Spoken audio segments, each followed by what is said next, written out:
Hey, everybody. Welcome back to another edition of Gruber Wired. I'm Mark Beach. I'm John Dotson, and welcome once again. Dun-dun-dun.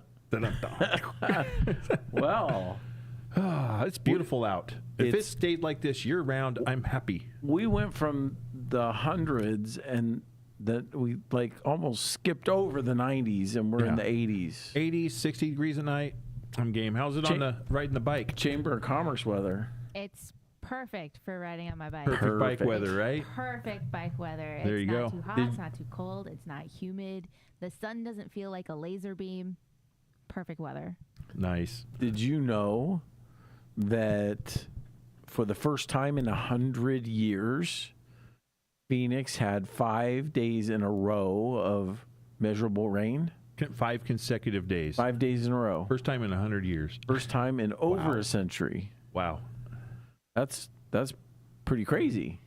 I wouldn't imagine. No, I wouldn't think of that. But No. Did you guys see the videos of the storm whipping through Tempe?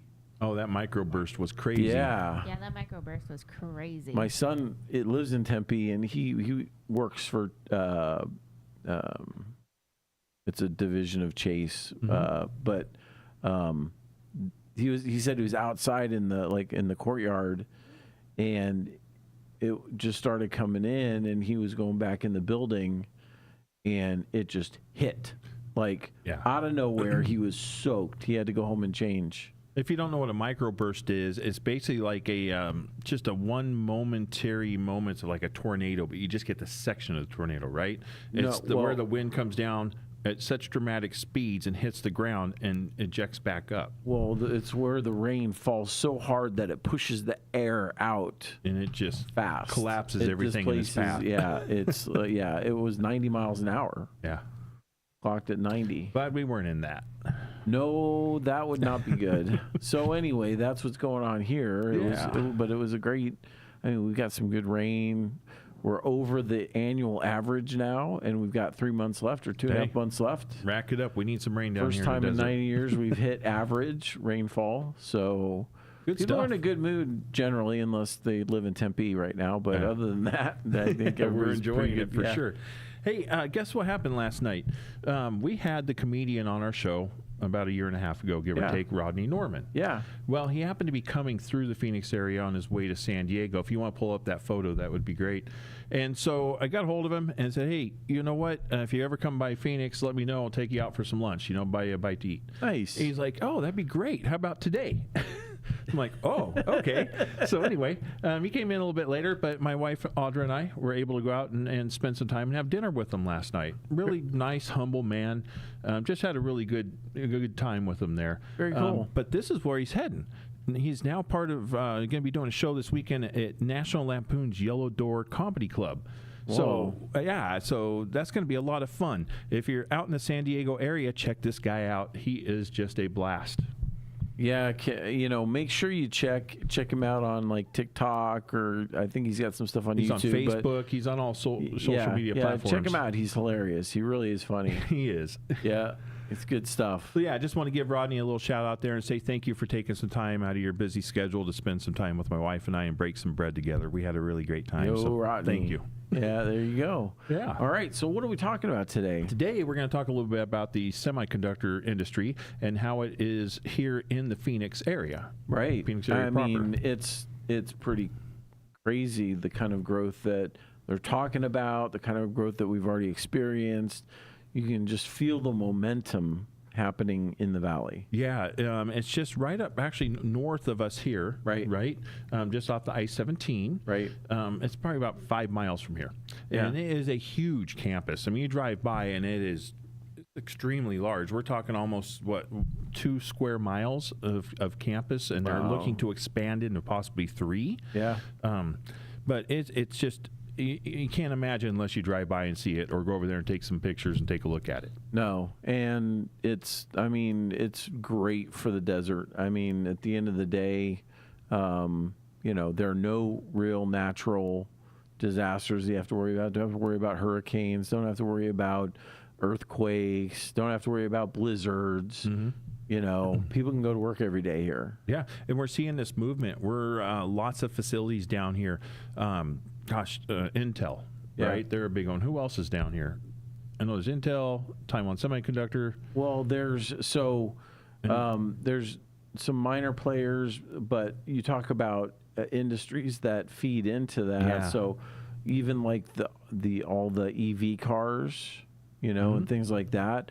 There's just a lot of different tech development sectors that nexus here in the valley. Yeah, and what's nice about it, when these facilities come in, they bring a lot of other, I call them sub-facilities, but, they manufacture the chips, but someone else has to manufacture the packaging to go in for the chips, right? Right. And how you got transportation. So, and what we're really seeing is these are evolving into communities. As an example, you had said earlier today, up north, up where the Taiwan Semiconductor plant is, they're starting to see, Costco's going on up there, a huge substructure for residential housing. Right. So it's almost becoming its own in little city, Right. in a way. Yeah, because they call it what was it, Halo Vista. Halo Vista. Halo Vista, yeah, and it's a whole planned development. I mean, there's going to be a Marriott there. There's going to be another hotel. There's going to be a lot of residential development. It's all in the works. Yeah, and it ends up being all inclusive, to help support the structure and the worker base. I mean, we're talking, this is a lot of employees. Yeah. A lot of employees at these plants. And the good news is it also brings along education. Taiwan Semiconductor now has classes offered at ASU. Yeah. And so they're training a lot of American workers, getting them in there so we can provide for those jobs. Yeah, it's got to have it. Yeah. So, I mean, this is a good thing. I think it's great. I think that at the end of the day, the more types of companies like that we attract in the economic environment that is today, the better it is for the valley as far as being able to ride out some of the storms. Sure. Yeah. Yeah, but there's all the infrastructure that comes along with it. We think, plants going in, but then you got to start to think the construction companies. Yep. Everything along there, especially all the service industries service that get industries supported to by service it. Yep. it. So it is a huge economic growth, for our area and our region. Yep. EV fan asks, "Can you see my comments today?" Yes. I saw that one. Well, who's EV fan? Is that Pete? Is that Pete or Jesse? No, Jesse. It's Jesse. Is it? Yeah. Jesse, if you can hear me, I'll tell you what, I'll pay you $20 to come out and stand right here so I can ask you how you're doing today. Come on, Jesse. I'll pull it right out of my wallet. $20 cash. Yeah, that's the easiest $20 you'll ever make. Right? Don't you need to take a walk? All right. So yeah, go ahead there. Yeah, no. So one of the things that's in the news right now, TSMC just posted a 39% profit increase year over year, and I mean there is he'll pay you 20 to bring stop. it and I'll stop. Yeah, we have to be able to prove it. Yeah. So you got to pay it Bring on the it, air. Yeah. So, but that's a lot, and they have different customers. They have Intel. They have Qualcomm. Mm-hmm. They have a very diverse group of customers. But with this earnings, there's a forecast that NVIDIA will actually become their number one Really? customer this next year. That's impressive. So yeah, well, all the AI stuff, right, and all sure. the stuff that NVIDIA is doing to support that, pretty incredible. It's incredible to me because it's needed. These semiconductors, I don't know if people realize, they are part of everyday society now. Right. Everything we touch, we use, incorporates semiconductors, Right. whether it's your phone, okay? Whether you're getting up in the morning and heating up a pot of coffee, that includes a semiconductor in that, coffee maker. So you can Chips name are it. everywhere, They're yeah. everywhere. And, we're not going to get rid of them. We're not going to go backwards. We're going to need more. Right. And they're the miniaturization of the original transistor, right? Mm-hmm. That concept which we got from the Roswell crash in New Mexico, right? Alien technology, right? Right. Yeah. They've learned to micro that. That's funny. Oh, here it is. Yeah. They're saying that they're looking to expand this property up north to a full 3-mile projection site. Yeah. That's just massive. 3 square miles. 3 square miles That's of chip manufacturing. big chunk of land. Overall, by 2030, it's forecasting to add over 6,000 new jobs just at that one site. Yep. And it's impressive. They're going to have 6 plants total. Yeah. They have 3 right now. I think we're working on And they're number 3. working on number 4, I thought. Maybe it's number 4 they're working on. I don't know. You might be right. It might be they have 2 and it's going to be number 3, but they have 6 planned. And then 2 packaging facilities. So once you make them, you got to ship them, right? Sure. No, So- what's impressed me is when I drove up there, you should see the size of the water treatment facility that they have on that property. Sure. Water's got to help control the heat, right? Yep. I mean, that's just the way we are. And it is massive. But what I like about the program is they completely use recycled water through in and throughout. Yeah. So it's not necessarily taxing our particular water system Right. in a major way. Yeah. They reuse most of the water. I mean, their usage is a fraction of what it could be because they are reclaiming it. Yeah. Jesse, TSM stock is up 48% over the year. Just saying, not investment advice. And the Age of Disclosure Alien docu-series is coming, full of government whistleblowers. Hey, I'm looking There we forward to go. that. Make sure I know when it's on. That'd be a fun one, Yeah. actually. I know, right? You know? Hey, we got a little bit of video we want to show on, since we're talking semiconductors, how are they made? Right? I mean, so we might as well... Silicon. Yeah. Right. Right, but where does this all start? Where does it Okay. come from? Let's take a So look. we're going to take a look at this for a couple of moments here. Mystery Science Theater style. Right. Let's turn around. That'd be sand. That is sand. Silica. A great many steps. First, the silicon dioxide in the sand has to be converted into pure silicon. After that, it is cut into wafer-thin There's a discs. spacecraft. In Dresden, these raw wafers are 300 millimeters in diameter and less than a millimeter thick.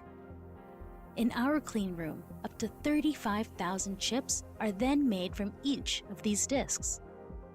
In numerous process stages, the wafers are given their characteristic surface structure.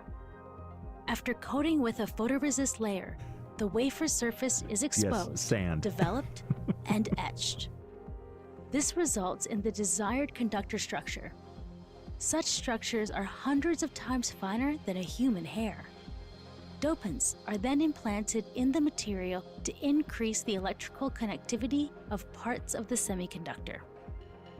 In subsequent phases, this and other process steps are repeated until the entire layout of the chip has been deposited on the wafer. That is This involves heating the wafer to more than It is. 1100 degrees Celsius. In some cases, up to 27 times. Up to 200 measurements are done, and up to 26 exposures. All in all, this can mean as many as 700 processing steps and 14 weeks processing time. Once this is completed, the microchip is assembled from as many as 30 such layers, like a mini skyscraper. Each layer has its own function. Interconnecting them makes the microchip highly complex. Semiconductor chips, the building blocks of our future. Man, when you think about it, It's impressive. we got some smart people in this world. We do. Yeah. And I'm not sitting next to one of them.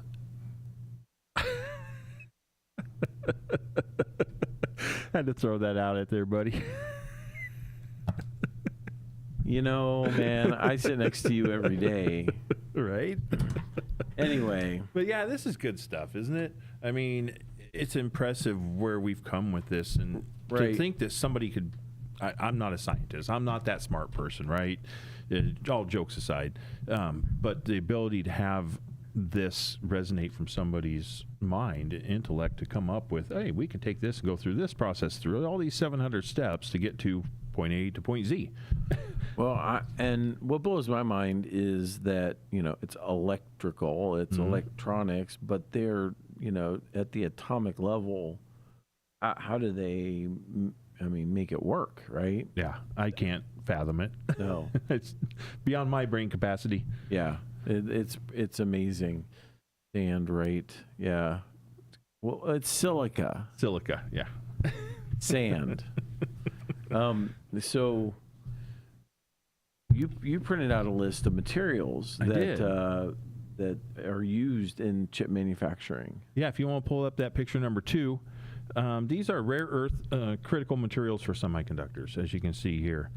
I probably can't pronounce some of these, but gallium. Gallium. Gallium. It's used for high-speed chips. Okay, it's like LEDs, things that are 5G speed. And we're going to tell you where, we're going to give you some notes on it too. China dominates refined gallium production. Yeah, by 95% of the world's gallium comes out of China. Yeah, it's this is going to be interesting because of what's going on too, because they're starting to control the export of rare earth materials. So all this stuff is, going to have to be manufactured somewhere else. Yeah, it's going to be a little scarce to get for a while, depending on how that control, goes. Hopefully, just everybody comes together, we make some agreements, and life goes on, because we're all going to need these chips. I mean, we're not the only place in the world that uses them. Right, but this is why you don't put all your eggs in one basket. You don't let, let's just hand a totalitarian communist regime control over our supply chain and call it good. Well, we know what happens. So. Yeah, well, it's happening. Here we are. It's happening. So, it does motivate people to get their act together and get things going elsewhere. Yeah, and that's what we're doing. We're going to be fine. We're going to get through this. It's going to be a little bit of a headache at first here, I think, to find these rare earth materials, but they're out there and we're going to find them. Right, yep. So you got gallium, and then what is that? Germanium? Yeah, not to be confused with the flower geranium. Right?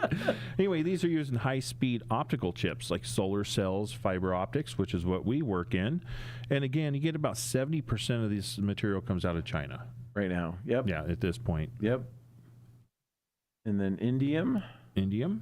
Which is 60% Chinese. It's a byproduct of zinc mining. And this is still widely used in the solar field, correct? Yeah. For solar cells and so forth. Silicon, that's a also base known material. as sand. Yep. Sand. It's the base material for pretty much most semiconductors. I mean, it's not a rare earth material. No. This is one on the list that's out there. But again, this base material still prominently comes out of China. I mean, 70%. Right. So that's still there. Is that tantalum? Tantalum? Is that how it's pronounced? Tantalum. This is using capacitors. Sounds like something out of Star Trek, doesn't it? Yeah, it kind of does, doesn't it? But that's using capacitors, as you can see there, high-speed semiconductors, high-temperature semiconductors. And it mainly comes out of the Congo. Yeah. Interesting. Yeah. 85%, right? That or close to it. Doesn't say, but close to it. Yeah. Yep. Tungsten. This is one that probably most people are familiar with out there in the world. It's used in many different applications. In this persistence, it's used for heat dissipation layers and so forth. Sure. Another one that most people know, cobalt. Yep. This is used for finishing surfaces. Yeah, 70% comes out of Congo. Yep. How do you pronounce this next one? Neodymium? I can't say it. Neodymium. Neodymium. I'm not sure. Maybe someone knows how to pronounce that. Neodymium. Yeah, this is really used for magnets and so forth. Okay. So. Oh yeah, neodyne magnets. Those are like the most powerful magnets out there, right? Yeah. What we got there is it yttrium? Yttrium. Yttrium. Used in phosphors and specialty coatings for wafers. Again, here's one. These next couple, 90% comes out of China. Yeah. Cerium. This is a chemical for mechanical polishing. Again, this is 90% coming out of China. Lanthanum. Lanthanum. Okay. Used in coating lens coatings. Again, 90% of that comes out of China. The next one, hafnium. Yep. Hafnium, used in high dielectric layers in advanced chips. We kind of know a little bit about that from working on the dielectric cables that you had some experience with. Right. Dielectric simply means not electrically conductive. Correct. Again, that's there you go. We got France and USA in there, and China. Yeah. Arsenic. There we go. Yeah, it's actually China and arsenic. Russia are the top two on that one. I wonder that. Right. It has multiple uses for them. I would say so. And then boron.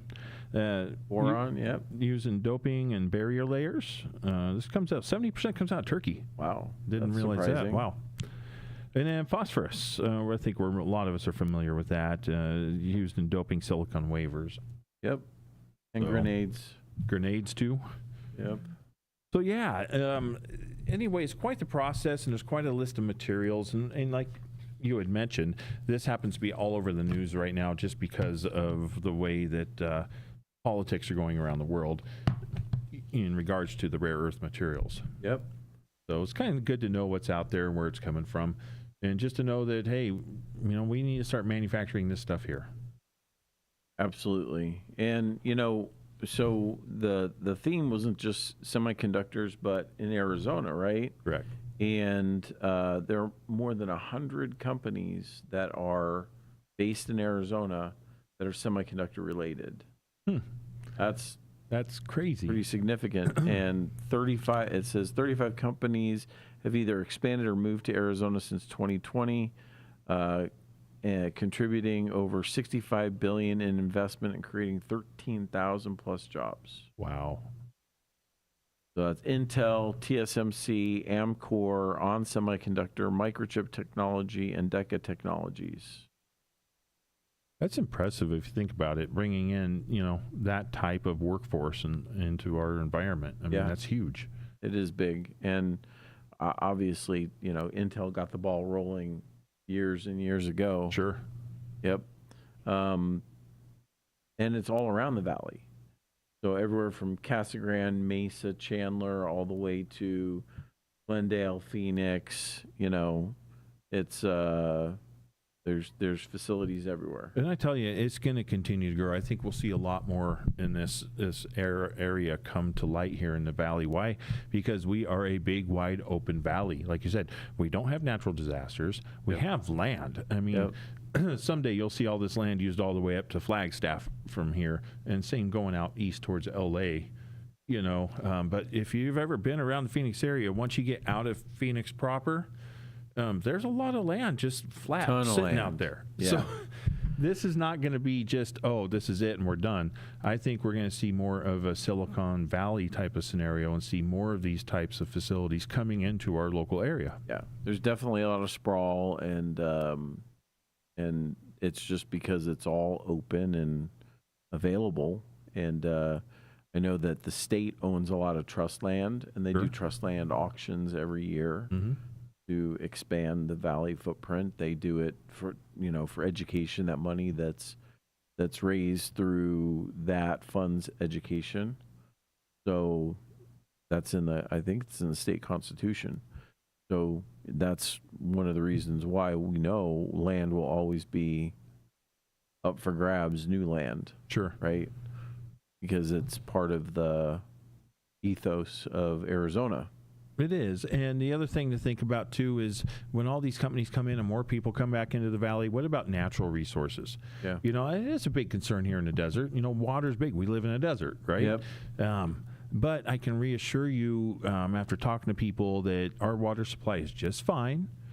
We're going to have plenty of water to take care of this. Plus, with the resources coming of how we're refining and reusing the water systems through recycling like they're doing up here, right. Where most of their water, 99% of their water is recycled water, constantly being refiltered, recycled. Right. That's going to be a huge benefit. And it's not as though, for the last 40, 50 years, city planners haven't always had water conservation in mind as development occurred. the golf courses that are built now use treated water to water those courses. Home developments, you talk about a lot of zero water use landscaping, tons of turf lawns now, plastic turf instead of or desert landscaping. Yeah, because it's practical. It's where we are, and it is. I mean, I switched over to desert landscaping in my front yard and put rock in this year. Okay, and we still have grass in the backyard that we water with, but even that's the point now. Do I really want to, pay the extra money just to have some green looking grass? I could put in artificial turf, right? And that's that what my might brother be something did. I'm going to do. Put turf in the back, and it looks great. Yeah, there's no problem. So you get the green look, and I know it's not. You can't squish your toes in, earth, right? But your grounding's a little bit different. Yeah, non-existent. Hey, Highlander says this is so informative. Yep, there's thumbs up to you, buddy. Highlander. Hope you're doing Glad well. you made it. Yeah. So yeah, I mean, from that standpoint, again, over the last 30 plus years, there have been over 100,000 people a year for the last 30 plus years that have moved to Maricopa County. Maricopa County, right? So that's 3 million people, in that span of time. And just, the valley continues to expand. Everything it's not even showing signs of wear, We have room. We have room for the growth here. Yep. So that's not an issue. That's not a problem. No. And like you said, when you go back to the natural resources that we do have plenty. So I'm not worried about that. No. I have to ask you though, what happens tomorrow if we're cut off from chips? Think about it. Everyday life. How Right. does it look? How does it change knowing that, these chips aren't available? Back to the 1970s, but we don't have the infrastructure to do so, right? Which wouldn't be bad. No, it's not necessarily bad, but how do you get back there if that infrastructure's been, taken down? No, I apart? get it. I get it. It's the technology that existed before microchips was a simpler technology for sure. You talk about tubes and TVs and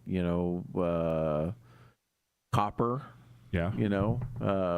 Everything hardwired, not computers, that were connecting to every home, to every device, that we weren't as connected. That's a good word for it. I mean, tethered is a good word for it too. Dog on a leash, right? Right. So 6 of one, half dozen the other. I mean, there are places on the earth that don't revolve around microchips and. Well, I just know that during the pandemic, right, that was a good example where when things were shut down, you couldn't get the chips. I know some personal friends that had gone out, purchased a new vehicle just before the pandemic hit. Right. And then during the pandemic, they had vehicle problems. Well, the vehicle sat there for over a year because they couldn't get this particular type of chip to resolve the problem. Right. Not solvable overnight, for sure. No. So it's one of the reasons why I'm glad a lot of this is being onshored, and it puts us in a lot more control over what happens as opposed to relying on import. I just think it's a better situation for our country all the way around. It will be. It's going to be a tough time getting through it because, of course, what you got to realize is everything, the cost is going to be upfront cost is going to be greater. Right. That'll come down over time. Once we get these manufacturing facilities in, and over time, the cost will come down as we recuperate from the initial investment. Right. It's like anything, there are certain things that are worth paying more for because they last longer, or they're made with a higher quality, a better performance, and that's just the way it is. I mean, you can go cheap on everything, right? But sometimes you get what you pay for. You always, you always get what you pay for. That's the thing. It's like, we know customers who are working on thin dollars on a budget, trying to bid on projects to get those projects, and it is what it is. You know, if the end user doesn't care, that's right. where it goes, right? So, but we're proud of the quality that we produce here. I mean, that's we're going to the thing. give a great value. Exactly. We're going to build that value. Return on investment, cost over time, whether it's, you know, having to replace cables or fiber or, you know, dealing with inferior product as opposed to something that is just going to last. It's a choice. Yeah. Yep. Good stuff. Highlander chimed in there again. That's the way it was 35 years ago when I was stationed in San Diego. They had AstroTurf out front and they spray painted it. Yeah, they spray painted green. The rocks, it was hilarious. Yeah, no, I've seen this. Well, when they do put it here in the valley. Sun City over here, It's green rocks. They it spray was painted green them. rocks. Yeah. Yep. It But was. you know, it works. It solves an issue. I mean, you do what you have to do. And when realizing that we chose to live in the desert, you know, what's wrong with desert landscaping? You know, at least we get to see it 365 days a year. There's no snow covering the ground. You don't have to shovel it. It's just, you know, maintenance mode. So it's always great. Yeah, and Cass loves this time of year because she can get out there and ride her bike. She's not in the snow. It's not too hot. Right? As long as she can stay on the road, she'll be fine. Exactly. And, you know, I made sure that it was hoodie weather for me today because it was in the 50s this morning. So today is the first hoodie day of the fall. Yeah. What were you going to say there, Cass? I don't know. I don't remember. Probably something about Evel Knievel. Evil Knievel. Or Ghost Rider. Ghost Rider. My boyfriend and I just watched Ghost Rider recently. Did so, you? Yeah, that was a fun movie. Yeah. A little different, but fun. I think she was going to say that Mark's sweatshirt was terrible looking. Bear down. Oh, really? This coming from the guy is such a hockey fan. You know, he's watching this 3 guy's hockey games tonight. He told us the lineup just before we came on air. I'm sorry, hockey's not a sport. Hockey is a sport. I love hockey. Aaron's been permanently in a bad mood since about 2 months after he got married. Should we talk about that? I wouldn't touch that. No. No. That's what she said. Ouch. Really going to go there? Poor Aaron. Sorry, Aaron. And on that note, Wow. we've hit our time limit. Remember to like, subscribe, and share this podcast. We're here every Thursday at 3 p.m. We're getting closer to the time changing pretty just soon around the here. corner here. Yeah, in beginning of November. So make sure you remember it's Arizona time. We are here because you're here. Please like, subscribe, and share. As I said, drop us comments on the rewatches. We check them out, and if we get comments, we try and reply. Right, Highlander? So we're glad you're here. For now, I'm Mark Beach. I'm John Dotson, and thank you. Have a great one.